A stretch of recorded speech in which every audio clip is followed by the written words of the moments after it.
আচ্ছা দেখো আমরা কি পড়ছি, আমরা পড়ছি কলাতন্ত্র, তাই না? একাধিক কলা যখন একই রকমের কাজে নিয়োজিত থাকে তখন সেটা কলাতন্ত্র। তার মধ্যে তিনটা ধরন। দেখো বারবার আমি এটা রিপিট করি কিন্তু এই টেবিলটা, যাতে করে তোমার এটা মেমোরাইজ হয়ে যায় ভালো করে। ত্বকীয় কলাতন্ত্র কলাতন্ত্র তিন প্রকার। এক হচ্ছে ত্বকীয় কলাতন্ত্র, দুই হচ্ছে ভিত্তি কলাতন্ত্র, তিন হচ্ছে পরিবহন কলাতন্ত্র। আমরা ত্বকীয় কলাতন্ত্র কাকে বলে সেটা বলেছি। বহিঃত্বক এবং এর সাথে আশেপাশে যে জিনিসগুলো আছে, কি কি জিনিস আছে এখানে? বহিঃত্বক আছে, বহিঃত্বকের সাথে বিভিন্ন রকমের উপবৃদ্ধি আছে, কাটা, রোম, পিরকা ইত্যাদি ইত্যাদি, বিভিন্ন রকমের রন্ধ্র বা ছিদ্র আছে। এইটা নিয়েই হচ্ছে ত্বকীয় কলাতন্ত্র, এবং এগুলো আমরা গত ক্লাসে পর্যন্ত শেষ করছি। কারণ রন্ধ্র আছে তিন রকমের, যার মধ্যে জলরন্ধ্র আর লেন্টিসেল। সুতরাং লেন্টিসেল পর্যন্ত আমরা পড়েছি, তার মানে ত্বকীয় রন্ধ্র পড়া শেষ। তাহলে আজকে আমাদের শুরু হবে কোনটা? শুরু হবে ভিত্তি কলাতন্ত্র। তাহলে আমরা প্রথম শৈবাল, আমরা যে টেবিল করেছিলাম একেবারে প্রথম, সেখানে তো নাম্বার ব্যবহার করেছিলাম। ত্বকীয় কলাতন্ত্রের জন্য কি নাম্বার দিয়েছিলাম, 1 না ক? 1 স্যার। তাহলে ভিত্তি কলাতন্ত্র 2, পরিবহন কলাতন্ত্র 3।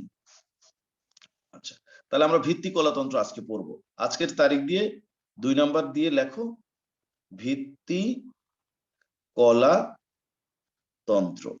এবং যাকে ইংরেজিতে বলে গ্রাউন্ড মেরিস্টেম। ভিত্তি কলাতন্ত্রকে ইংরেজিতে বলে গ্রাউন্ড মেরিস্টেম।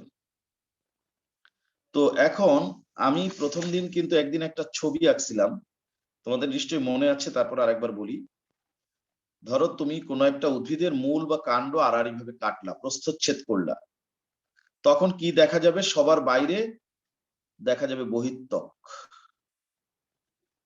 আর বহিঃত্বকের ঠিক নিচে অনেক সময় দেখা যায় অন্তত্বক, অধঃত্বক। অধঃত্বক। তবে এখানে কথা আছে, অধঃত্বক যে সব উদ্ভিদে থাকবে তা নয়, আবার মূলে কখনোই থাকবে না, কাণ্ডে অনেক সময় থাকে। কোন কোন উদ্ভিদের কাণ্ডে অধঃত্বক থাকে, আবার কোন কোন উদ্ভিদের কাণ্ডে অধঃত্বক থাকে না, কিন্তু মূলে কোনো সময় অধঃত্বক থাকে না। তো যদি ধরো এটা কাণ্ডই ধরি, তাহলে এটা ধরো অধঃত্বক আছে, এরকম একটা উদ্ভিদ যার অধঃত্বক আছে, তাহলে বহিঃত্বকের পরে অধঃত্বক। তারপরে ভেতরে কি থাকবে? এখানে এখানে থাকবে অন্তত্বক। অন্তত্বক, অন্তত্বক। তারপরে কি হবে? এই জায়গাটাকে কি বলবো আমরা? এই অধঃত্বক আর অন্তত্বক, তার মাঝখানের এই জায়গাটাকে আমরা কি বলবো? এই জায়গাটাকে আমরা বলবো কর্টেক্স। কর্টেক্স। আচ্ছা, অন্তত্বকের ঠিক নিচে আবার অনেক সময় আরেকটা স্তর থাকে। শৈবাল বলতে পারো সেই স্তরটাকে কি বলে? পরিচক্র। বলো কি বলে? পরিচক্র। পরিচক্র। এটার ব্যাপারেও কথা আছে। মূলে পরিচক্র থাকবে, অবশ্যই থাকবে, কিন্তু কাণ্ডে আবার সব উদ্ভিদের কাণ্ডে পরিচক্র থাকবে না। কোন কোন উদ্ভিদের কাণ্ডে পরিচক্র থাকবে, আবার কোন কোন উদ্ভিদের কাণ্ডে পরিচক্র থাকবে না। অধঃত্বকটা যেমন বলেছি মূলে থাকবে না, মূলে কখনোই অধঃত্বক থাকবে না, কাণ্ডে থাকতেও পারে নাও থাকতে পারে। কিন্তু পরিচক্রটা হচ্ছে তার উল্টা। কি? মূলে অবশ্যই পরিচক্র থাকবে, কাণ্ডে থাকতে পারে নাও থাকতে পারে। কি বলেছি বুঝতে পারছো? অধঃত্বক আর পরিচক্রের ব্যাপারটা কিন্তু উল্টা। মূলে কখনোই অধঃত্বক থাকবে না, কাণ্ডে থাকতেও পারে নাও থাকতে পারে। আর পরিচক্র কি? মূলে অবশ্যই পরিচক্র থাকবে, কাণ্ডে থাকতে পারে নাও থাকতে পারে। বুঝতে পারছো বিষয়টা? আচ্ছা, তারপরে কি থাকবে? ভেতরে থাকবে জাইলেম আর ফ্লোয়েম। জাইলেমের কাজ হচ্ছে পানি পরিবহন করা, আর ফ্লোয়েমের কাজ হচ্ছে খাদ্য পরিবহন করা। এটা ধরো ফ্লোয়েম, এটা ধরো জাইলেম, এরকম। এই জাইলেম আর ফ্লোয়েমকে কিন্তু বলে পরিবহন কলা। এই যে জাইলেম আর এই যে ফ্লোয়েম, এই দুইটাকে বলা হয় পরিবহন কলা, কারণ এরা দুজনেই পরিবহনের কাজে নিয়োজিত। কিরকম? জাইলেম কি করে? পানি পরিবহন করে। আর ফ্লোয়েম কি করে? খাদ্য বা গ্লুকোজ পরিবহন করে। এই জাইলেম আর ফ্লোয়েমকে বলে পরিবহন কলা। পরিবহন কলা, ঠিক তো? পরিবহন কলাকে কিন্তু অনেক সময় আবার স্টিলি বলে। স্টিলি, ইংরেজিতে অনেক সময় স্টিলি বলে। পরিবহন কলাকে অনেক সময় স্টিলি বলে, ভাস্কুলার বান্ডিলও বলে, স্টিলিও বলে। ঠিক আছে, তারপরে আর কি রইলো? একেবারে কেন্দ্র যেটা, এই কেন্দ্রটাকে বলা হয় মজ্জা। আর এই জাইলেম ফ্লোয়েমের মাঝখানের যে জায়গাটা সরু, এই যে জায়গাটা, এই জায়গাটাকে বলে মজ্জা রশ্মি। মজ্জা রশ্মি। তাহলে এই কিন্তু হচ্ছে একটা উদ্ভিদের মূল বা কাণ্ড। যদি কাটো তাহলে যে জিনিসগুলো তুমি পেতে পারো তার ছবি আমি দেখালাম। এর মধ্যে এই যে বহিত্বক, আর সেই বহিত্বকে যদি কোনো ছিদ্র থাকে অথবা বহিত্বকে যদি কোনো রোম থাকে বা কাটা থাকে, এটা চলে যাবে ত্বকীয় কলাতন্ত্রের মধ্যে। আর এই যে জাইলেম ফ্লোয়েম, এটা চলে যাবে পরিবহন কলাতন্ত্রের মধ্যে। তাহলে বহিত্বক যেটা, এটা চলে যাবে ত্বকীয় কলাতন্ত্রের মধ্যে। জাইলেম আর ফ্লোয়েম এটা চলে যাবে পরিবহন কলাতন্ত্রের মধ্যে। আর বাকি যা কিছু থাকবে এইটা চলে যাবে ভিত্তি কলাতন্ত্রের মধ্যে। বুঝতে পারছো বিষয়টা? এই টোটালটা হবে ভিত্তি কলাতন্ত্র। এখন এর মধ্যে আবার একটা কথা আছে, এই যে অন্তত্বক, আর এই যে কর্টেক্স, আর এই যে অধোত্বক, এই যে এই তিনটা, অধোত্বক, কর্টেক্স আর অন্তত্বক, এই তিনটাকে বলা হয় বহি স্টিলীয় অঞ্চল। বহি স্টিলীয় অঞ্চল, বহি স্টিলীয় কলা। ভিত্তি কলার মধ্যে এটা হচ্ছে বহি স্টিলীয় কলা। আর অন্তত্বকের পর থেকে শুরু করে পরিচক্র আর মজ্জা আর মজ্জা রশ্মি, এই যে পরিচক্র, মজ্জা আর মজ্জা রশ্মি, এই তিনটাকে বলা হয় অন্ত স্টিলীয় অঞ্চল। অন্ত স্টিলীয় অঞ্চল, এই দুইটাকে একসাথে আমরা বলবো ভিত্তি কলা তন্ত্র। তাহলে আমরা ভিত্তি কলাতন্ত্রকে দুইটা ভাগে ভাগ করব। কি? এক হবে বহিঃস্থলীয় অঞ্চল, দুই হবে অন্তঃস্থলীয় অঞ্চল। এরকমের কি টেবিল তোমাদের আছে দেয়া? একেবারে প্রথমেই দেওয়া আছে নাকি নাই? আছে স্যার। আছে। তাহলে টেবিলেও আমাদের আছে। এখনো আমরা জিনিসটা বুঝে নিলাম। এই অনুযায়ী আমরা এখন সামনে আগাবো। তো যেটা বলছিলাম, ভিত্তি কলাতন্ত্র কথাটা লিখে হাইফেন দাও। ভিত্তি কলাতন্ত্র, যাকে না মেরিস্টেম না, সরি, মেরিস্টেম হলে বুঝাবে ভিত্তি ভাজক কলা, গ্রাউন্ড মেরিস্টেম বলা যাবে না। এটাকে বলতে হবে ভিত্তি কলাতন্ত্র, ইংরেজি হবে গ্রাউন্ড টিস্যু সিস্টেম। মেরিস্টেম লিখো না, গ্রাউন্ড টিস্যু সিস্টেম। মেরিস্টেম বলতে বোঝায় ভাজক কলা, এটা তো আর ভাজক কলা না, এটা স্থায়ী কলা। গ্রাউন্ড টিস্যু সিস্টেম, ভিত্তি কলাতন্ত্র ইংরেজি হচ্ছে গ্রাউন্ড টিস্যু সিস্টেম। তাহলে ভিত্তি কলাতন্ত্র কথাটা লিখে হাইফেন দাও, আন্ডারলাইন করে লেখো। উদ্ভিদের বহিত্বক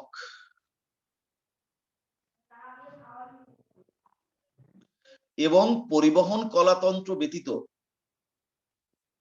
উদ্ভিদের বহিত্বক এবং পরিবহন কলাতন্ত্র ব্যতীত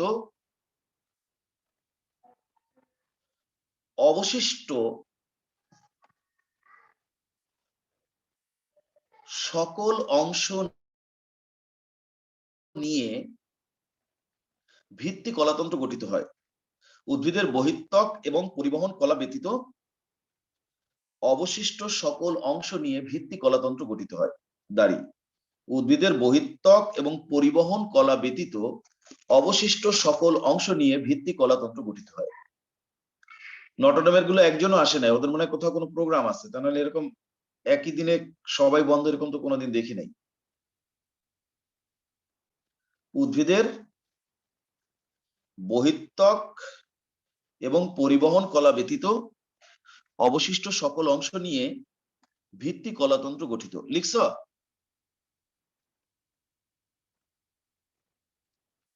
প্লিজ লিখছো কিনা বলো। জি স্যার, লিখছি।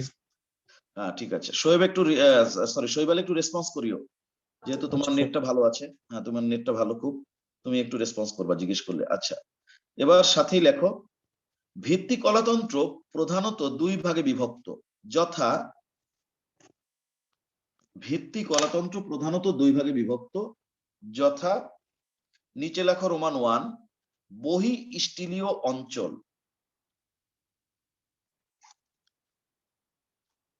ভিত্তি কলাতন্ত্র প্রধানত দুই ভাগে বিভক্ত, রোমান 1 লেখো বহি স্টিলীয় অঞ্চল। হাইফেন দিয়ে লেখো বহিত্বকের পর থেকে শুরু করে, বহিত্বকের পর থেকে শুরু করে অন্তত্বক পর্যন্ত বিস্তৃত। বহিত্বকের পর থেকে শুরু করে অন্তত্বক পর্যন্ত বিস্তৃত অঞ্চলটিকে বহিঃস্টিলীয় অঞ্চল বলে। বহিত্বকের পর থেকে শুরু করে অন্তত্বক পর্যন্ত বিস্তৃত। মনে রেখো বহিত্বকের পর থেকে কিন্তু বলছি, পর থেকে কথাটা না লিখলে কিন্তু ভুল হয়ে যাবে। অন্তত্বক পর্যন্ত বিস্তৃত।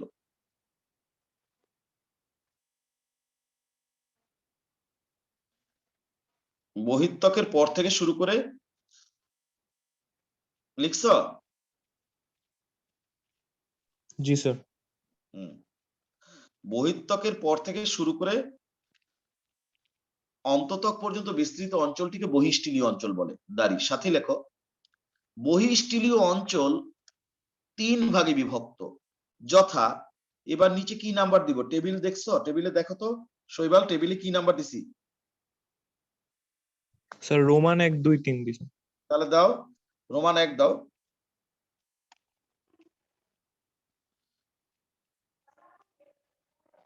বহিঃস্টিলীয় অঞ্চল আবার তিন ভাগে বিভক্ত। রোমান 1 লেখো অধোত্বক। অধোত্বক, অধোত্বক ইংরেজি হচ্ছে হাইপোডার্মিস। এই যে অধোত্বক, অধোত্বক ইংরেজি হচ্ছে হাইপোডার্মিস। লিখছ? জি স্যার। হাইফেন দিয়ে লেখো, অনেক সময় উদ্ভিদের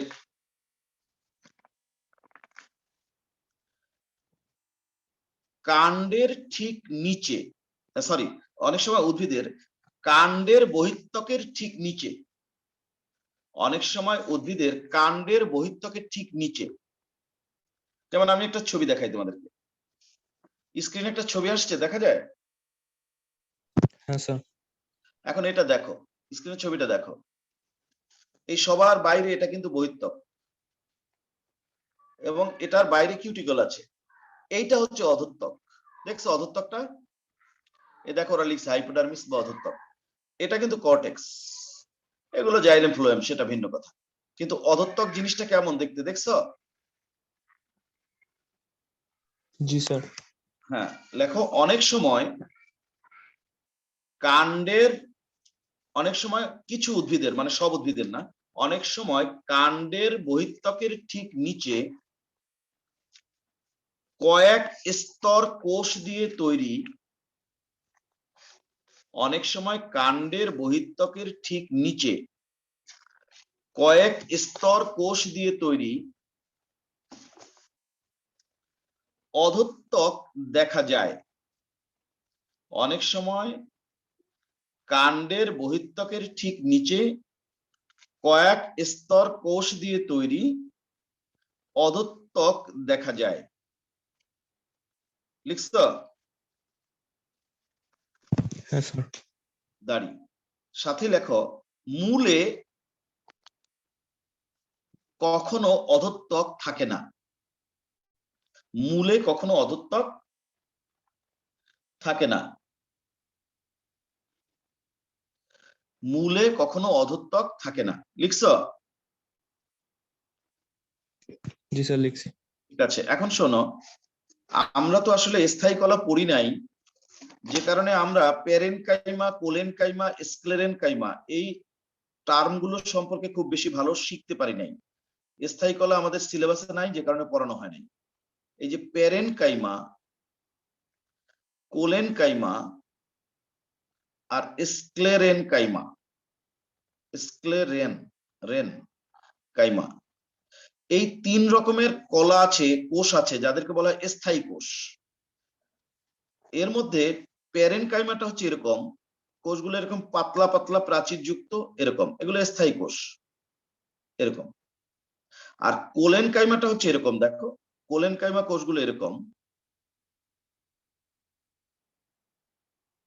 এই কোষগুলো কিরকম আমি একটু আঁকতেছি, একে তোমাকে বুঝাই। দেখো এই যে কোনো আন্তঃকোষীয় ফাঁক থাকে না, এই, এবং কোষগুলোর প্রাচীর কোনো জায়গায় বেশি মোটা, আবার কোনো জায়গায় বেশি পাতলা, এই যে এরকম কোষগুলো, এই দেখো এই জায়গাটা অনেক মোটা, এই জায়গার কোষগুলো খুব মোটা, এই জায়গার কোষটার প্রাচীর অনেকখানি পুরু, বাট এখানে কোষ প্রাচীরটা পাতলা, এরকম। এইগুলোই হচ্ছে কোলেনকাইমা কলার বৈশিষ্ট্য। কোন জায়গার কোষ প্রাচীর অনেক বেশি পুরু, আর কোন কোন জায়গার কোষ প্রাচীর খুব একটা পুরু না, পাতলা। এই বৈশিষ্ট্য সম্পন্ন কোষগুলোকে বলা হয় কোলেনকাইমা। এবং এরাও কিন্তু জীবিত কোষ, এরাও জীবিত। প্যারেনকাইমা হচ্ছে এরকম, কোলেনকাইমা হচ্ছে এরকম। প্যারেনকাইমার কোষের প্রাচীরের পুরুত্ব সব জায়গায় সমান, আর কোষ প্রাচীরটা সেলুলোজ দিয়ে তৈরি। আর কোলেনকাইমা কোষের প্রাচীরের পুরুত্ব কোনো জায়গায় বেশি, কোনো জায়গায় কম, এবং এখানে কোষের সেলুলোজের পাশাপাশি লিগনিন, পেকটিন, সুবেরিন এগুলোও থাকে। আর স্ক্লেরেনকাইমা কোষগুলো হচ্ছে এরকম, দেখো স্ক্লেরেনকাইমা কোষগুলো হচ্ছে মৃত। কোষগুলোর ভেতরে কোনো সাইটোপ্লাজম, নিউক্লিয়াস এসব কিছুই থাকে না, একটা খোসার মতো আবরণ মাত্র, এই ভেতরটা একদম ফাঁকা। এবং এই স্ক্লেরেনকাইমা কোষগুলো হচ্ছে মৃত, মৃত, এবং এই কোষগুলো হচ্ছে বেশ শক্ত, শক্ত। এই 3 রকমের কোষ সম্পর্কে তোমরা একটা ধারণা রাখবা, প্যারেনকাইমা, কোলেনকাইমা আর স্ক্লেরেনকাইমা। এর মধ্যে প্যারেনকাইমাটাও জীবিত, কোলেনকাইমাটাও জীবিত, স্ক্লেরেনকাইমাটা মৃত। প্যারেনকাইমার কোষের প্রাচীরের পুরুত্ব সব জায়গায় সমান এবং কোষ প্রাচীরটা তুলনামূলকভাবে নরম। আর কোলেনকাইমা কোষের প্রাচীরের পুরুত্ব কোনো জায়গায় বেশি, কোনো জায়গায় কম, তবে কোষগুলো মোটামুটি শক্ত। আর স্ক্লেরেনকাইমা কোষগুলো যথেষ্ট শক্ত এবং কোষগুলোর প্রাচীরের পুরুত্ব সব জায়গায় সমান। হ্যাঁ, স্ক্লেরেনকাইমা কোষের প্রাচীরের পুরুত্ব কিন্তু আবার সব জায়গায় সমান, কিন্তু কোষগুলো হচ্ছে মৃত। এখন এই কথাগুলো আমি কেন বললাম? বললাম এই কারণে, এই যে একটা উদ্ভিদের তুমি কাণ্ড কাটলা, এটা তো অবশ্যই কাণ্ড, যেহেতু অধত্বক আছে, মূলে তো আর অধত্বক থাকবে না। এই অধত্বকটা খেয়াল করো, একবীজপত্রী উদ্ভিদের কাণ্ড যদি হয় তাহলে এই অধত্বকটা স্ক্লেরেনকাইমা কোষ দিয়ে তৈরি হবে। আর দ্বিবীজপত্রী উদ্ভিদের কাণ্ড যদি হয় তাহলে এই অধত্বকটা কোলেনকাইমা কোষ দিয়ে তৈরি হবে। অর্থাৎ অধত্বক কাণ্ডে থাকে, এটা বলেছি, মূলে কখনো থাকবে না।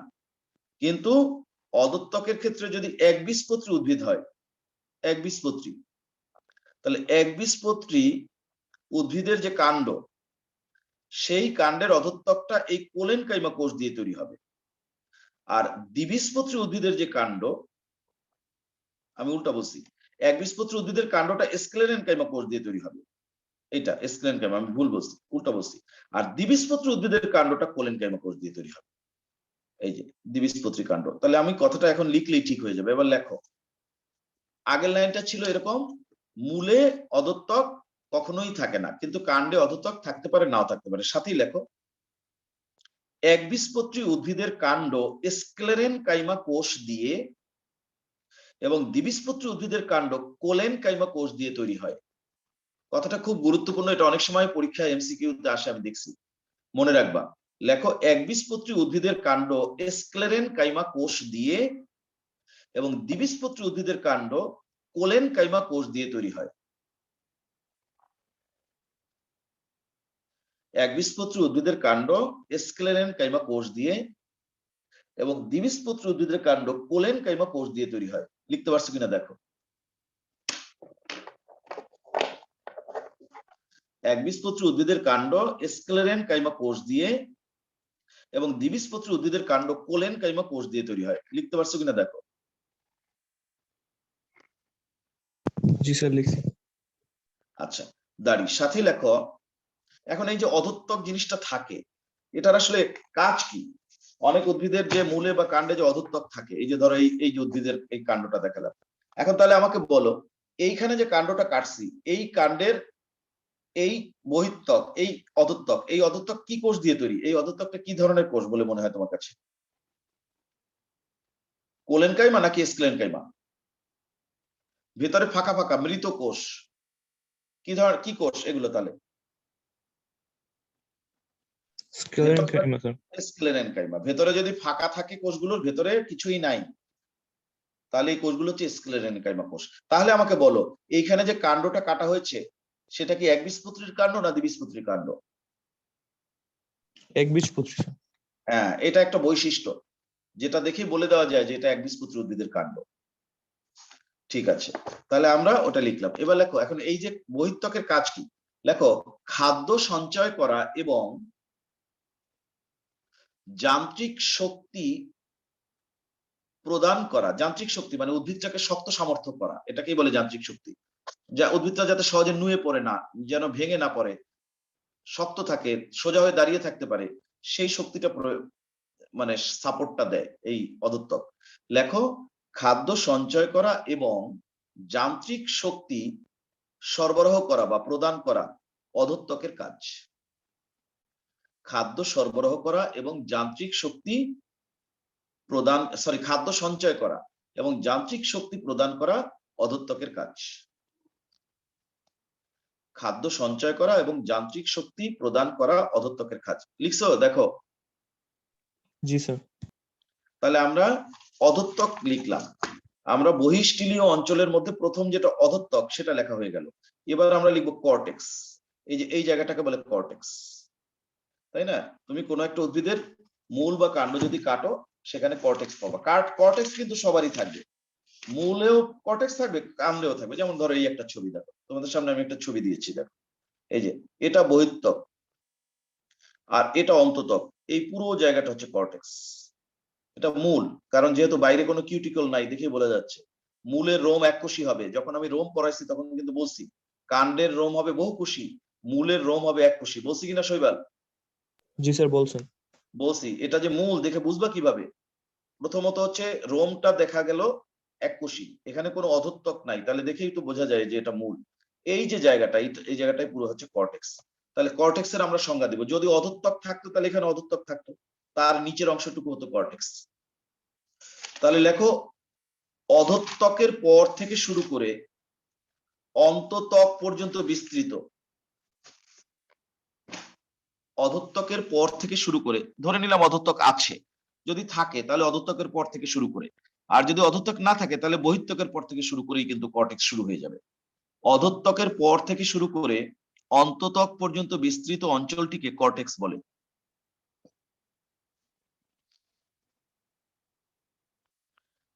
অধঃত্বকের পর থেকে শুরু করে অন্তত্বক পর্যন্ত বিস্তৃত অঞ্চলটিকে কর্টেক্স বলে। লিখছ?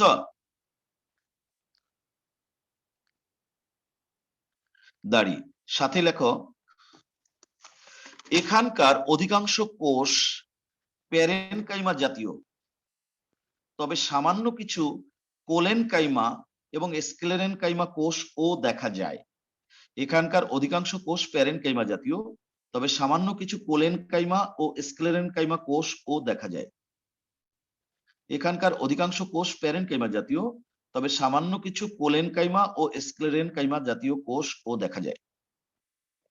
এখানকার অধিকাংশ কোষ প্যারেনকাইমা জাতীয়, তবে সামান্য কিছু কোলেনকাইমা ও স্ক্লেরেনকাইমা জাতীয় কোষও দেখা যায়।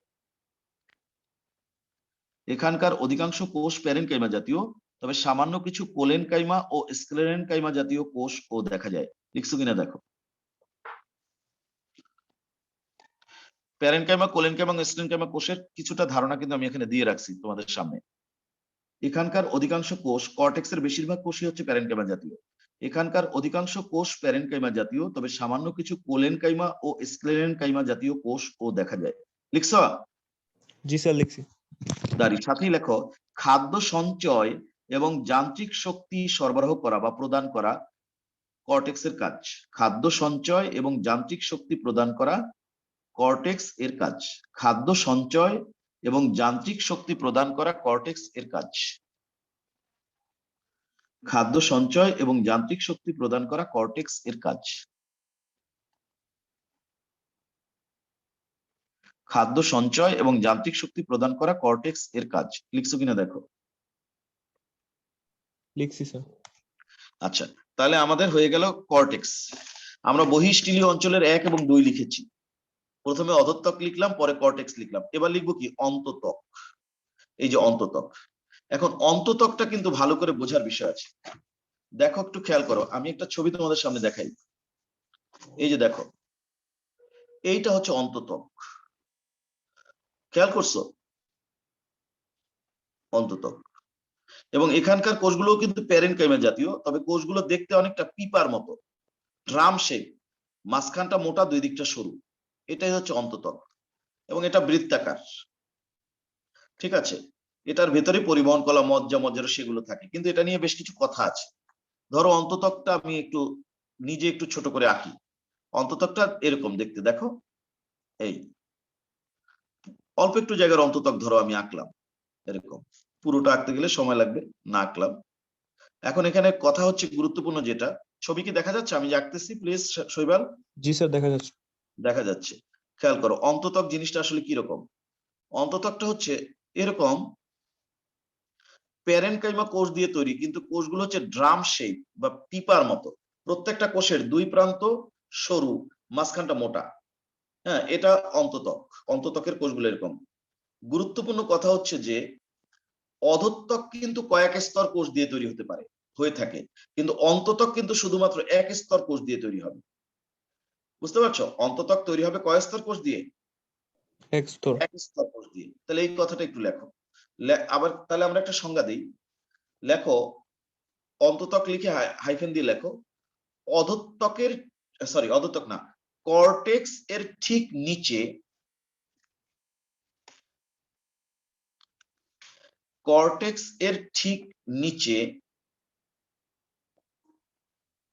বিদ্যমান এক স্তর পিপা সদৃশ, পিপা পয়রস্যি পয়াকার, পিপা সদৃশ কর্টেক্স এর ঠিক নিচে, তাই না? কর্টেক্স এর নিচেই তো, এই যে ধরো কর্টেক্স শেষ হয়ে গেল, এই যে কর্টেক্স শেষ হয়ে গেল, তারপর অন্তত্বক শুরু হবে। ছবিটা দেখো, এটা কর্টেক্স, তারপর এটা হচ্ছে অন্তত্বক। আমি এখন এটার বর্ণনা দিচ্ছি। তাহলে কর্টেক্স এর ঠিক নিচে এক স্তর প্যারেনকাইমা কোষ দিয়ে তৈরি, এক স্তর পিপা সদৃশ প্যারেনকাইমা কোষ দিয়ে তৈরি। কর্টেক্স এর ঠিক নিচে এক স্তর পিপা সদৃশ প্যারেনকাইমা কোষ দিয়ে তৈরি। প্যারেনকাইমা কিন্তু এগুলো। কর্টেক্স এর ঠিক নিচে এক স্তর পিপা সদৃশ প্যারেনকাইমা কোষ দিয়ে তৈরি বৃত্তাকার, বৃত্তাকার, এটা কিন্তু বৃত্তাকার, তাই না? টোটালটা বৃত্তাকার স্তরটিকে, এক স্তর, স্তর না লিখে আবরণ লেখো, এক স্তর পিপা সদৃশ প্যারেনকাইমা কোষ দিয়ে তৈরি আবরণটিকে, বৃত্তাকার আবরণটিকে অন্তত্বক বলে। কর্টেক্স এর ঠিক নিচে এক স্তর পিপা সদৃশ প্যারেনকাইমা কোষ দিয়ে তৈরি বৃত্তাকার আবরণটিকে বা চক্রাকার আবরণটিকে অন্তত্বক বলে। লিখতে পারছো? জি স্যার, লিখছি। শৈবাল কি লিখছো বলো তো লাইনটা? কর্টেক্সের ঠিক নিচে বিদ্যমান এক স্তর পিপা সদৃশ প্যারেনকাইমা কোষ দিয়ে তৈরি বৃত্তাকার আবরণটিকে অন্তত্বক বলে। Thank you. সাথে লেখো, একবীজপত্রী উদ্ভিদের কাণ্ডে অন্তত্বক থাকে না।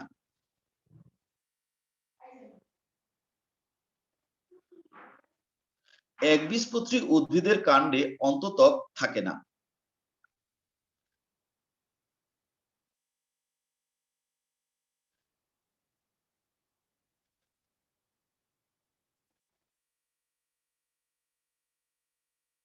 একবীজপত্রী উদ্ভিদের কাণ্ডে, একবীজপত্রী উদ্ভিদের কাণ্ডে অন্তত্বক থাকে না, কিন্তু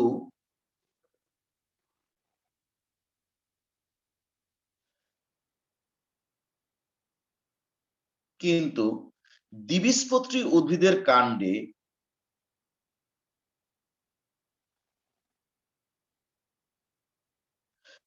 দ্বিবীজপত্রী উদ্ভিদের কাণ্ডে এবং একবীজপত্রী ও দ্বিবীজপত্রী উভয় উদ্ভিদের মূলে অন্তত্বক থাকে। কিন্তু একবীজপত্রী ও দ্বিবীজপত্রী উভয় উদ্ভিদের মূলে অন্ততক থাকে। তাহলে কি কি কথাগুলো বললাম খেয়াল করো, 4টা আইটেম। এক হচ্ছে একবীজপত্রী কাণ্ড, আরেকটা আইটেম কি দ্বিবীজপত্রী কাণ্ড, আরেকটা আইটেম কি একবীজপত্রী মূল, আরেকটা আইটেম কি দ্বিবীজপত্রী মূল। একবীজপত্রী বোঝোই তো, তাল, খেজুর, নারকেল, সুপারি, ধান, গম, ভুট্টা, আখ, বাঁশ, ঘাস। যাদের বীজটাকে 2 ভাগে ভাগ করা যায় না তাদের বলে একবীজপত্রী, আর যাদের বীজকে 2 ভাগে ভাগ করা যায় তাদের দ্বিবীজপত্রী। এখন 4টা আইটেম, একবীজপত্রী কাণ্ড, দ্বিবীজপত্রী কাণ্ড, একবীজপত্রী মূল, দ্বিবীজপত্রী মূল।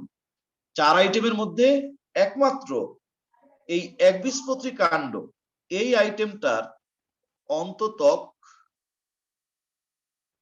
থাকে না, আর বাকি যে 3টা আইটেম তাদের সবারই অন্ততক থাকে।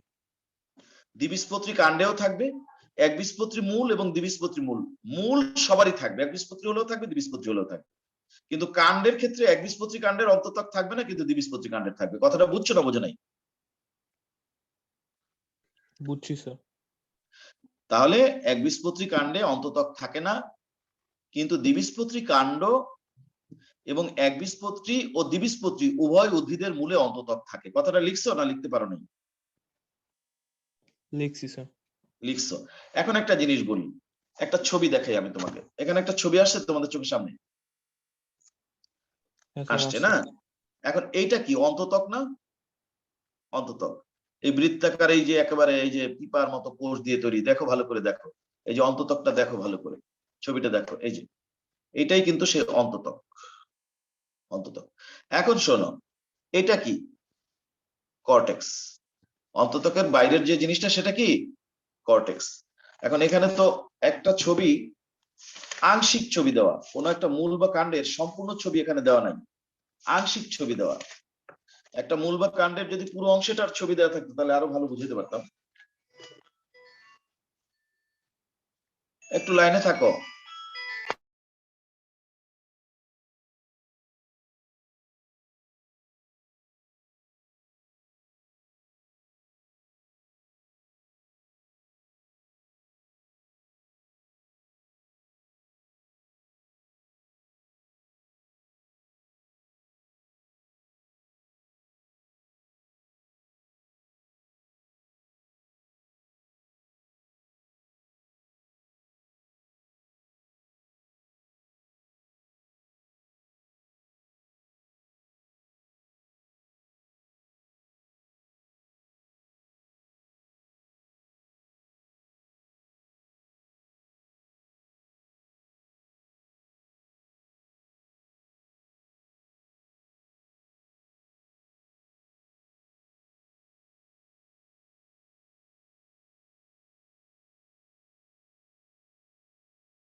সরি, একটা ফোন আসছিল, হ্যালো, সরি।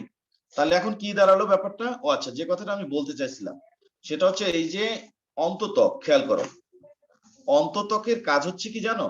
অন্ততকের কাজ হচ্ছে এই যে অন্তঃস্থলীয় অঞ্চলটাকে সুরক্ষা দেওয়া। অন্ততকের পর নিচের যে জিনিসগুলো পুরোটাকে অন্তঃস্থলীয় অঞ্চল বলে। পরিচক্র, মজ্জা, মজ্জারস্যি সবই হচ্ছে অন্তঃস্থলীয় অঞ্চল। আর এগুলো তো পরিবহন কলা। এই পরিবহন কলা সহ অন্তঃস্থলীয় অঞ্চলটাকে একটা সুরক্ষিত রাখা, এইটা কিন্তু অন্ততকের কাজ। শৈবাল, বুঝছো আমার কথাটা? হ্যাঁ স্যার, বুঝছি। বুঝছো? এখন এটা ধরো একটা কি বলবো, একটা প্রোটেক্টিং একটা লেয়ার, যার কাজ হচ্ছে মজ্জা, মজ্জারস্যি, তারপর হচ্ছে পরিচক্র, এই যে তোমার জাইলেম, ফ্লোয়েম, এগুলোকে প্রোটেকশন দিবে। কে দেবে? অন্ততক। এখন অন্ততক যদি না থাকে, ওই যে একবীজপত্রী উদ্ভিদের কাণ্ডে তো বললাম অন্ততক নাই, ওদের ক্ষেত্রে কি হয় জানো? তখন এই জাইলেম, ফ্লোয়েম গুলো একেবারে চারদিকে ছড়ায় ছিটায় থাকে। এখানে একটা ছবি আছে, দেখো এই ছবিটা, দেখো অন্য একটা বইয়ের একটা ছবি, দেখো এইটা হচ্ছে একটা একবীজপত্রী উদ্ভিদের কাণ্ড। তুমি একবীজপত্রী উদ্ভিদের একটা কাণ্ড এখানে কাটা হয়েছে, হ্যাঁ, কলা বা কচু, দেখো এগুলো হচ্ছে সব পরিবহন কলা, জাইলেম, ফ্লোয়েম, এগুলো সব। যেহেতু কোনো অন্ততক নাই, সুতরাং জাইলেম, ফ্লোয়েমকে কিন্তু, আরে হ্যালো, যে স্যার একটু পরে ফোন দিচ্ছি আমি আপনাকে স্যার। জি। তো এই যে একবীজপত্রী উদ্ভিদের কাণ্ডে অন্ততক না থাকার কারণে যেটা হয়, এই পরিবহন কলাগুলো পুরো ভিত্তি কলার মধ্যে বিক্ষিপ্ত ভাবে ছড়ানো ছিটানো থাকে। কারণ অন্ততকেরই তো কাজ ছিল, দায়িত্ব ছিল এই পরিবহন কলাগুলোকে চারপাশ দিয়ে ঘিরে রাখা, বেষ্টন করে রাখা। এখন যেহেতু অন্ততকই নাই, তাহলে পরিবহন কলাগুলো ইচ্ছা মতো পুরো কর্টেক্সের মধ্যে, পুরো ভিত্তি কলার মধ্যে সব জায়গায় বিক্ষিপ্ত ভাবে ছড়ানো ছিটানো থাকে। কোথায়? একবীজপত্রী উদ্ভিদের কাণ্ডে। এই কথাটা আমি এখন বলবো। কথাটা কি বুঝছো না বোঝে নাই? যারা ক্লাসে আসো, মুয়াজ, আমি যে এইমাত্র কথাটা বললাম, শোয়েব, কথাটার মানে কি বুঝছো না বোঝে নাই? বুঝতে পারছি। তাহলে লেখো, সাথে লেখো, একবীজপত্রী উদ্ভিদের কাণ্ডে অন্ততক থাকে না বলে, একবীজপত্রী উদ্ভিদের কাণ্ডে অন্ততক থাকে না বলে পরিবহন কলাগুলি, একবীজপত্রী উদ্ভিদের কাণ্ডে অন্ততক থাকে না বলে পরিবহন কলাগুলি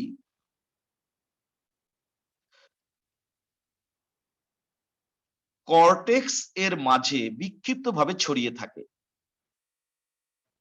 একবীজপত্রী উদ্ভিদের কাণ্ডে, একবীজপত্রী উদ্ভিদের কাণ্ডে অন্ততক থাকে না বলে পরিবহন কলাগুলি কর্টেক্সের মাঝে বিক্ষিপ্তভাবে ছড়িয়ে থাকে। একবীজপত্রী উদ্ভিদের কাণ্ডে অন্ততক থাকে না বলে পরিবহন কলাগুলি কর্টেক্সের মাঝে বিক্ষিপ্তভাবে ছড়িয়ে থাকে। এই কথাটা পারলে লাল কালির কলম থাকলে সেটা দিয়ে আন্ডারলাইন করে রাখো, এটা পরীক্ষা কিন্তু আসতে পারে।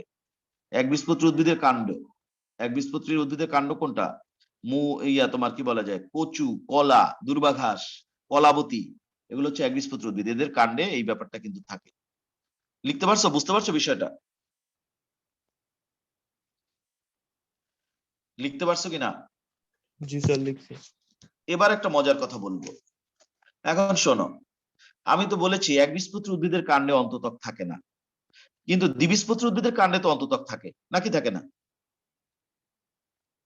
থাকে, থাকে তাই স্যার। না? দ্বিবীজপত্রী উদ্ভিদের কাণ্ডে থাকে। আর মূল, মূল যদি হয় তাহলে একবীজপত্রী হলেও থাকবে অন্ততক, দ্বিবীজপত্রী দ্বিবীজপত্রী হলেও হলেও থাকবে। থাকবে। থাকবে। এখন এখানে একটা গুরুত্বপূর্ণ বিষয় আছে, এই ছবিটার দিকে ভালো করে তাকাও।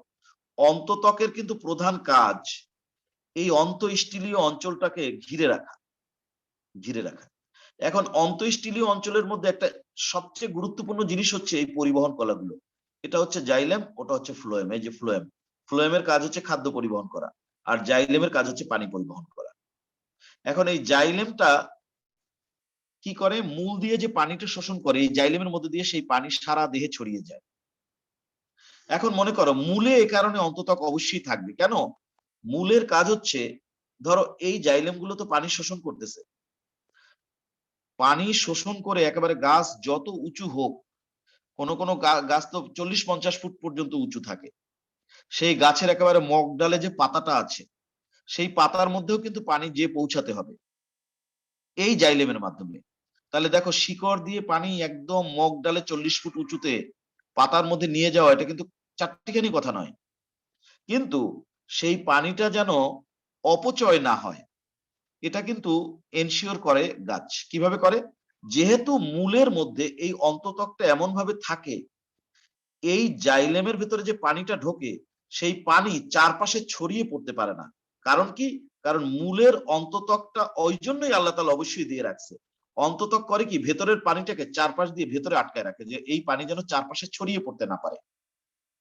চারপাশে যে কর্টেক্স আছে এর মধ্যে যদি পানি ছড়িয়ে পড়ে তাহলে তো পানি একদম উপরের পর্যন্ত উঠাতে হলে অনেক বেশি পানি লাগবে। আর এই অন্ততক দ্বারা ঘেরা যে অঞ্চলটা এটা তো একটা ছোট্ট অঞ্চল, ছোট্ট একটা পাইপের মতো। জাইলেম গুলো পানি শোষণ করতেছে, পানিটা যদি এই পাইপের বাইরে যেতে না পারে তাহলে তো সেই পানি অনেক দূর পর্যন্ত নিয়ে যাওয়া সম্ভব হবে। আর পানিটা যদি পাইপটা যদি অনেক মোটা হয়, পাইপটা ধরো যদি একবারে কি বলা যায় চারপাশে পানি অনেক দূরে ছড়িয়ে পড়তে পারে, তাহলে তো সেই পানি গাছের একেবারে মগডাল পর্যন্ত ওঠাটা অনেক কঠিন। কারণ পানির তাহলে মাঝখানে অনেক সিস্টেম লস হয়ে যাবে। সেই জন্য মূলের যে অন্ততক, এই মূলের অন্ততকের কোষগুলোর প্রাচীর থাকবে অনেক বেশি পুরু, যেন ভেতর থেকে পানি এই বাইরের কর্টেক্সের মধ্যে বের হয়ে যেতে না পারে। কিন্তু কাণ্ড যদি হয়, কাণ্ডের অন্ততকের যে প্রাচীর সেটা কিন্তু পাতলা থাকে। কাণ্ডের অন্ততকের কোষগুলোর প্রাচীর পাতলা থাকে, কারণ কাণ্ডের তো ওইটা দায়িত্ব অনেক পরে, যে পানি চারপাশে ছড়িয়ে পড়তে গেলে তুমি বাধা দাও, সেটা তো কাণ্ডের কাজ না, এটা কাজ হচ্ছে মূলের। মূল যেহেতু প্রথমত পানিটা শোষণ করে, এই জন্য মূল যেন সেই পানিটা কাণ্ড পর্যন্ত পৌঁছায় দিতে পারে, মাঝখানে পানির কোনো অপচয় না হয়, সেই জন্য মূলের অন্ততক অবশ্যই থাকবে, সেটা যেমন সত্য, ঠিক তেমনি মূলের অন্ততকের কোষগুলোর প্রাচীরও হবে অনেক মোটা, যে প্রাচীর ভেদ করে এই অন্তঃস্থলীয় অঞ্চল দিয়ে পানি বহিঃস্থলীয় অঞ্চলে যেতে পারবে না। কথাটার মানে বুঝছো না বোঝো নাই? তাহলে স্যার একবীজপত্রী উদ্ভিদের তো স্যার অন্ততক নাই, সেখানে কি হ্যাঁ, পানি ছড়িয়ে একবীজপত্রী উদ্ভিদের ক্ষেত্রে, একবীজপত্রী উদ্ভিদের ক্ষেত্রে পানি শোষণও তো করে কম, তাদের ক্ষেত্রে এই ব্যাপারটা লাগে না, এই সিস্টেমটা লাগে না। দ্বিবীজপত্রী উদ্ভিদের কাণ্ড অনেক বড় থাকে না, অনেক উঁচু থাকে, অনেক বড় থাকে কাণ্ড, দূরে দূরে অনেক ছড়ানো থাকে, তাদের ক্ষেত্রে পানি অপচয়টা যেন না, কিন্তু মূলে তো থাকে। মূলে তো একবীজপত্রীর মূলেও থাকবে, দ্বিবীজপত্রী মূলেও থাকবে। আমি এখানে মূলের যে অন্ততক সেটা নিয়ে কথা বলছি, যে মূলের অন্ততকের কোষের প্রাচীর অনেক বেশি মোটা থাকে, যেন সেটা ভেদ করে পানি চারপাশে ছড়িয়ে পড়তে না পারে। এরপর যখন মূল থেকে কাণ্ডে চলে যায়, একবীজপত্রী কাণ্ডে আর অন্ততক থাকে না, কাণ্ডের সব জায়গায় পানি ছড়িয়ে পড়ুক, সমস্যা নাই। দ্বিবীজপত্রী উদ্ভিদের কাণ্ডে অন্ততক থাকে, থাকুক, কিন্তু দ্বিবীজপত্রী কাণ্ডের অন্ততকের প্রাচীরটা পাতলা থাকবে মূলের তুলনায়, পানি চারপাশে কর্টেক্সের মধ্যে ছড়াক, সমস্যা নেই। কিন্তু আমি বলতে চাচ্ছি যদি মূল হয়, তুমি যদি মূল দেখো তাহলে মূলের যে অন্ততক, এই যে অন্ততক, এটা ধরো অন্ততক, এই অন্ততকের কোষগুলোর প্রাচীর অনেক বেশি মোটা থাকবে, অনেক বেশি মোটা থাকবে। এই অন্ততক ভেদ করে পানি চারপাশে বের হয়ে যেতে পারবে না। কথাটা কি বুঝতে পারছো না পারো নাই? বুঝছি স্যার। এই জিনিসটা আবিষ্কার করছে একজন বিজ্ঞানী, তার নাম হচ্ছে ক্যাসপেরি। ক্যাসপেরি উনি যেটা দেখছে, এই মূলের অন্ততকের ওয়াল এত মোটা, মাইক্রোস্কোপের নিচে দেখলে মনে হয় কি যেন একটা ফিতার মতো, অন্ততকটা একটা চ্যাপ্টা ফিতার মতো। সেই জন্য মূলের অন্ততকটাকে উনি নাম দিয়েছেন ক্যাসপেরিয়ান ফিতা। এই মূলের অন্ততকটাকে উনি বলেন ক্যাসপেরিয়ান ফিতা। ফিতাকে আবার ইংরেজিতে বলে স্ট্রিপ, অনেক সময় এটাকে বাংলায় ফিতাও বলে। এই শব্দগুলো আমি এখন ব্যবহার করব নোটের মধ্যে। লেখো, মূলের অন্ততকের কোষ প্রাচীর যথেষ্ট পুরু, যা দেখতে অনেকটা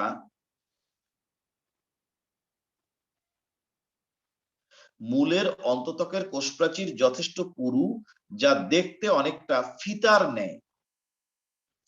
ফিতার ন্যায়। মূলের অন্ততকের কোষপ্রাচীর যথেষ্ট পুরু, যা দেখতে অনেকটা ফিতার ন্যায়। লিখছো?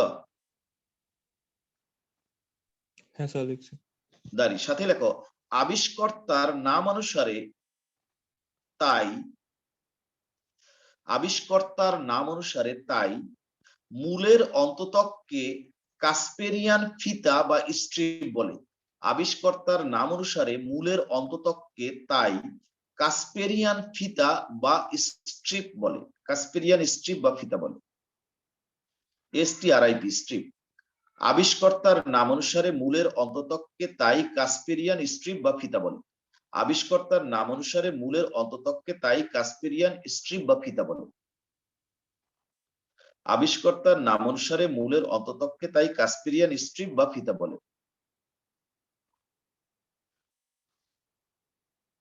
আবিষ্কর্তার নাম অনুসারে মূলের অন্ততককে তাই কাসপেরিয়ান স্ট্রিপ বা ফিতা বলে। লিখছো? হ্যাঁ স্যার লিখছি। আচ্ছা, এখন ছবির দিকে তাকাও। এইটা তো অন্ততক, এখানে আছে জাইলেম, এই জাইলেমের মধ্যে আছে পানি। হ্যাঁ, জাইলেমের মধ্যে পানি, এটা ধরো মূল। এই জাইলেমের মধ্যে পানি, পানি যেন চারপাশে ছড়িয়ে পড়তে না পারে। এখন চারপাশের এই অঞ্চলটার নাম কি? কর্টেক্স। এই অঞ্চলটার নাম কি? এই অঞ্চলটার নাম কি? কর্টেক্স না? Cortex sir. কর্টেক্স। এখন তুমি এই ভেতরে পানি আছে, একটু পানিও যদি এই কর্টেক্স অঞ্চলে যেতে না দাও, তাহলে কর্টেক্স অঞ্চলটা শুকায় যাবে না? জি স্যার। শুকায় তো যাবে, বহিঃ কর্টেক্স সব শুকায় যাবে, মারা যাবে। কিছু পানি তো দিতে হবে। তুমি বুঝলাম তুমি মূল, তোমার খুব বড় একটা দায়িত্ব, পানি একেবারে অপচয় করবা না, গাছের কাণ্ড পর্যন্ত পৌঁছায় দিবা। কিন্তু তুমি যে মূল, তোমার চারপাশে এই অন্ততকের চারপাশে যে কর্টেক্স আছে, ওইখানকার কোষগুলোকে তো তুমি বাঁচায় রাখবা। এখানে যদি মোটেও পানি যাইতে না যাও, তাহলে তো এখানকার কোষগুলো শুকায় যাবে। সেজন্য কি করতে হবে? সেজন্য একটা ব্যবস্থা আছে। এই যে অন্ততকের কোষগুলোর প্রাচীর তো মোটা, সত্যি কথা মোটা, কিন্তু মাঝে মাঝে কিছু কোষ আছে যেগুলোর প্রাচীর আবার পাতলা। ওগুলোর ভেতর থেকে কিছু পরিমাণে পানি আবার এই কর্টেক্সের মধ্যে যেতে পারে। একেবারে মোটেই যদি যেতে না পারে, তাহলে তো মূলের কর্টেক্স শুকায় যাবে। সেই জন্য কাসপেরিয়ান ফিতা যেটাকে বলে, অন্ততকের যে মূলের যে অন্ততক, যেটাকে তুমি কাসপেরিয়ান ফিতা বলছো, সেটার মধ্যেই আবার পাতলা প্রাচীর যুক্ত কিছু কিছু ছোট ছোট কোষ আছে, ওইগুলোকে বলে প্যাসেজ সেল। প্যাসেজ সেল, যার মাধ্যমে পানি সামান্য পরিমাণে হলেও এই কর্টেক্স অঞ্চলে যেতে পারে। বাংলায় বলে পারণ কোষ, পয়াকার র মূর্ধন্য ন, পারণ কোষ। পারণ কোষ নাম কেন হয়েছে ওটা আমি জানি না, তবে ইংরেজিতে আমরা পড়ছি প্যাসেজ সেল, বাংলায় এখানে দেখছি বইতে পারণ কোষ লেখা। তো আমি দুইটা কথাই ব্যবহার করব। লেখো, কাসপেরিয়ান ফিতা এর মাঝে মাঝে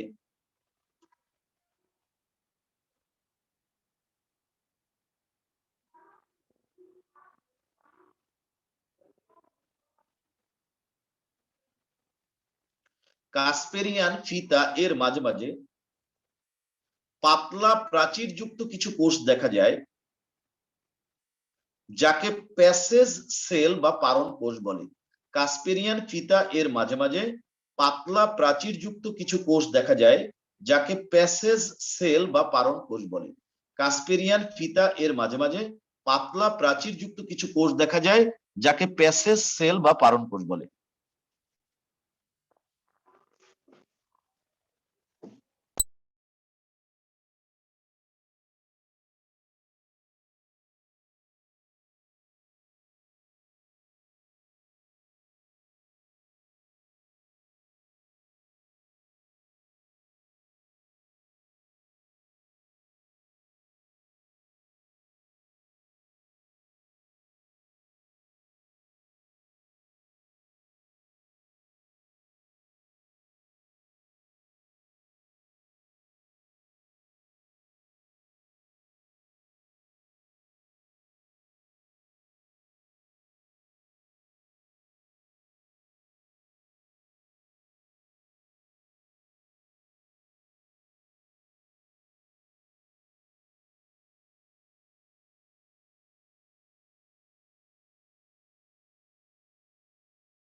লিখছো? লাইনটা লিখছো? হ্যাঁ স্যার লিখছি। ক্যাসপেরিয়ান ফিতা এর মাঝে মাঝে পাতলা প্রাচীর যুক্ত কিছু কোষ দেখা যায়, যাকে প্যাসেজ সেল বা পারণ কোষ বলে। লিখছো?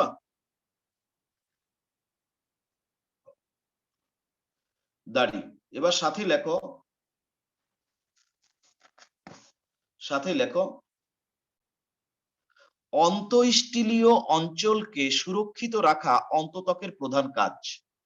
অন্তঃস্টিলীয় অঞ্চলকে সুরক্ষিত রাখা অন্ততকের প্রধান কাজ। অন্তঃস্টিলীয় অঞ্চলকে সুরক্ষিত রাখা অন্ততকের প্রধান কাজ। অন্তঃস্টিলীয় অঞ্চলকে সুরক্ষিত রাখা অন্ততকের প্রধান কাজ। অন্তঃস্টিলীয় অঞ্চলকে সুরক্ষিত রাখা অন্তত্বকের প্রধান কাজ। অন্তঃস্টিলীয় অঞ্চলকে সুরক্ষিত রাখা অন্তত্বকের প্রধান কাজ। লেখা হয়েছে? হ্যাঁ স্যার। দাঁড়ি, তাহলে অন্তত্বক হয়ে গেল। এখন আমরা লিখবো কি? পরিচক্র। এই যে দেখো, আমরা কিন্তু এখন অন্তঃস্টিলীয় অঞ্চলে আছি।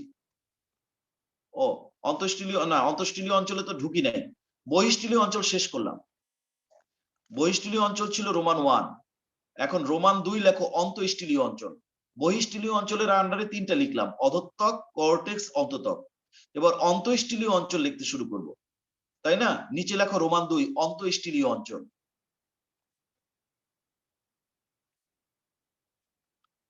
লিখছো অন্তঃস্টিলীয় অঞ্চল কথাটা লিখে হাইফেন দাও। কনফিউজ হয়ে যাও না, আমরা ভিত্তি কলাতন্ত্র পড়ছি, তাকে 2 ভাগে ভাগ করেছি, বহিঃস্টিলীয় অঞ্চল, অন্তঃস্টিলীয় অঞ্চল। বহিঃস্টিলীয় অঞ্চলের আবার 3টা ভাগ, অধঃত্বক, কর্টেক্স, অন্তত্বক। আমরা মাত্র অন্তত্বক শেষ করলাম, তাহলে এখন অন্তঃস্টিলীয় অঞ্চলে ঢুকবো। তার প্রথমটা হবে পরিচক্র, তারপরে মজ্জা, মজ্জারশ্মি। পড়া ধরতে পারছো কিনা জানি না।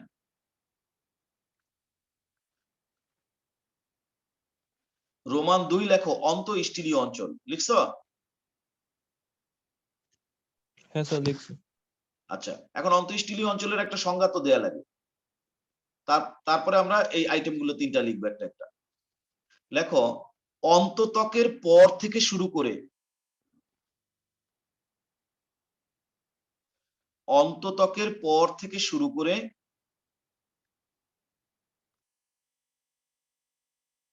মজ্জা পর্যন্ত বিস্তৃত অঞ্চলটিকে অন্তঃস্টিলীয় অঞ্চল বলে। অন্তত্বকের পর থেকে শুরু করে মজ্জা পর্যন্ত বিস্তৃত অঞ্চলটিকে অন্তঃস্টিলীয় অঞ্চল বলে। অন্তত্বকের পর থেকে শুরু করে মজ্জা পর্যন্ত বিস্তৃত অঞ্চলটিকে অন্তঃস্টিলীয় অঞ্চল বলে। অন্তত্বকের পর থেকে শুরু করে মজ্জা পর্যন্ত বিস্তৃত অঞ্চলটিকে অন্তঃস্টিলীয় অঞ্চল বলে।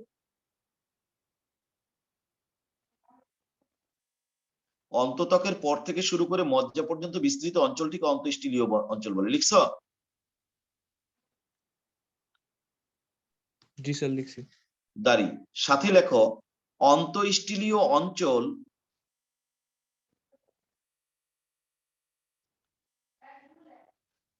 তিন ভাগে বিভক্ত, যথা অন্তঃস্টিলীয় অঞ্চল 3 ভাগে বিভক্ত, যথা অন্তঃস্টিলীয় অঞ্চল 3 ভাগে বিভক্ত, যথা রোমান 1 লেখো পরিচক্র। পরিচক্র, অন্তঃস্টিলীয় অঞ্চল 3 ভাগে বিভক্ত, যথা রোমান 1 লেখো পরিচক্র। লিখছো? হ্যাঁ স্যার। আচ্ছা, তোমাদের একটা ছবি দেখাই। পরিচক্রটা আসলে কিন্তু খুব, কি বলবো, ভালো অবজারভেশন না থাকলে কিন্তু তুমি পরিচক্রটা খুঁজে পাবা না। অনুবীক্ষণ যন্ত্রে পরিচক্রটা যখন দেখবা তুমি খুব যত্ন সহকারে দেখতে হবে। আমি তোমাকে একটা ছবি দেখাই, একটা ছবি আসছে আমাদের চোখের সামনে, এটা দেখো, ছবিটা দেখো, খেয়াল করো। এই তোমার অন্তত্বক দেখা যায়? হ্যাঁ স্যার। অন্তত্বক দেখা যায়। অন্তত্বকের ঠিক নিচে আরেকটা সূক্ষ্ম স্তর আছে, দেখো। অন্তত্বকের কোষগুলো তো পিপার মতো, কিন্তু এই কোষগুলো কিন্তু একটু অন্যরকম, বহুভুজাকার টাইপের। আমি এখানে যেখানে কলম রাখছি দেখা যায় কলমের মাথাটা? জি স্যার দেখা যায়। এই দেখো, ওরা লিখছে পেরিসাইকেল। অন্তত্বকের কোষগুলো যদি আমি যেরকম আঁকছি সেটার সাথে দেখাই, এটা ধরো অন্তত্বক, আমি যে আঁকছি অংশ বিশেষ অন্তত্বক, কিন্তু পরিচক্রের কোষগুলো এরকম, দেখো এরকম। অন্তত্বকের ঠিক নিচে থাকবে এই, পরিচক্রের কোষগুলো কিন্তু এরকম। বুঝতে পারছো বিষয়টা?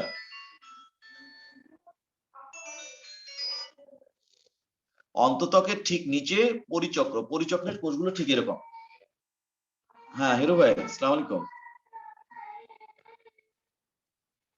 তাহলে থাক, পরে।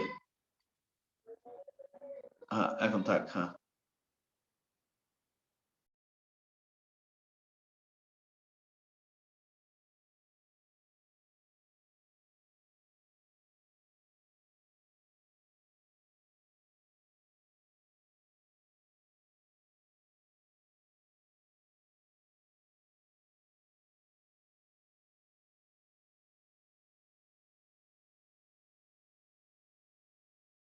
হ্যালো, শোনা যায়? হ্যালো, জি স্যার, শোনা যায়। এই খালি একটার পর একটা বিভিন্ন রকম ফোন আসতেছে। আজকে থাক, আজকে আর থাক, এমনিতে ওরা নাইও, আজকে থাক, পরের দিন।